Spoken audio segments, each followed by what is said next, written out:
Alors, il faut savoir que l'audit énergétique, on s'est posé longtemps la question de savoir si on allait se former ou pas à l'audit énergétique.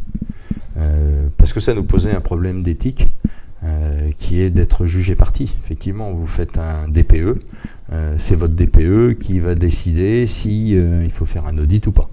Voilà. Ensuite, on s'est dit, de toute façon, nous on fait honnêtement et correctement notre métier. Donc le DPE il sera ce qu'il sera, et puis s'il y a besoin d'un audit, au moins on pourra proposer la solution à nos clients et aussi à nos commanditaires que sont les agences. Voilà. Alors, ce fameux audit énergétique qui a été repoussé plusieurs fois, puisque je crois que la dernière mise en application devait être au 1er septembre, et puis il a été décidé que ce soit mis en application au 1er avril 2023, donc c'était hier quasiment. L'audit énergétique, c'est quoi? En fait, si votre bien en monopropriété a un DPE dont la lettre est F ou G, pour pouvoir vendre ce bien, vous êtes obligé de faire un audit énergétique. Faut savoir que cette lettre F ou G, au 1er janvier 2025, ce seront aussi les lettres E, et au 1er janvier 2034, les lettres D.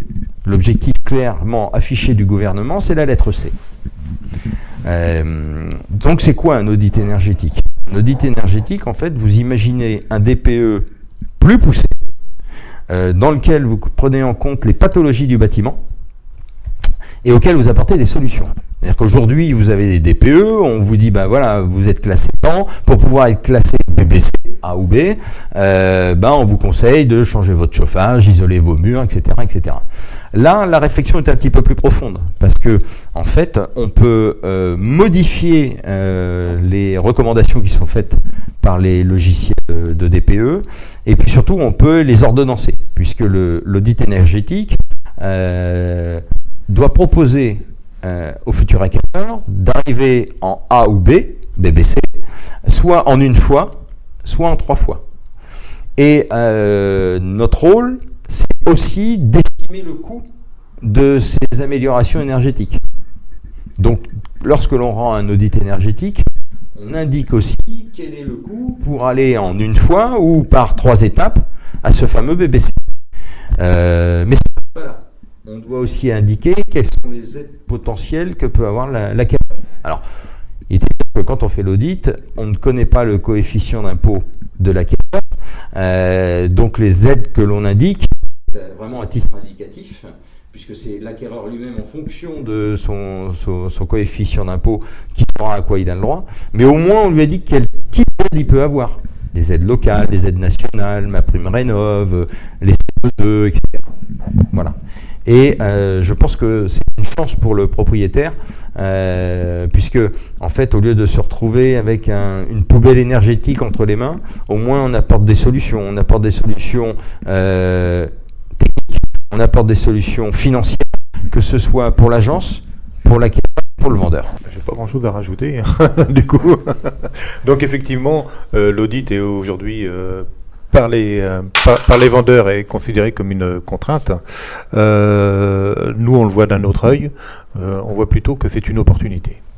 Voilà, c'est une opportunité qu'il faut s'approprier et qu'il faut et en fait qui va permettre de mieux vendre le bien et de sortir ces biens d'épave énergétique et de rendre des biens qui soient plus confortables à y vivre. Donc c'est une opportunité pour l'acquéreur, c'est une opportunité pour le négociateur immobilier, et puis c'est aussi une opportunité pour le vendeur, puisque il a en face les problèmes qu'on a pu identifier, il a des réponses.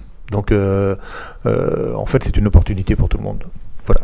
Alors, il faut savoir qu'il y a un petit complément par rapport à cet audit énergétique, puisque depuis tout à l'heure on parle que de vente. Il y a aussi un complément concernant la location. Il faut savoir que depuis le 1er septembre 2022, tous les biens immobiliers en location qui sont en F ou en G n'ont plus le droit d'augmenter la location du bien. Et la deuxième chose...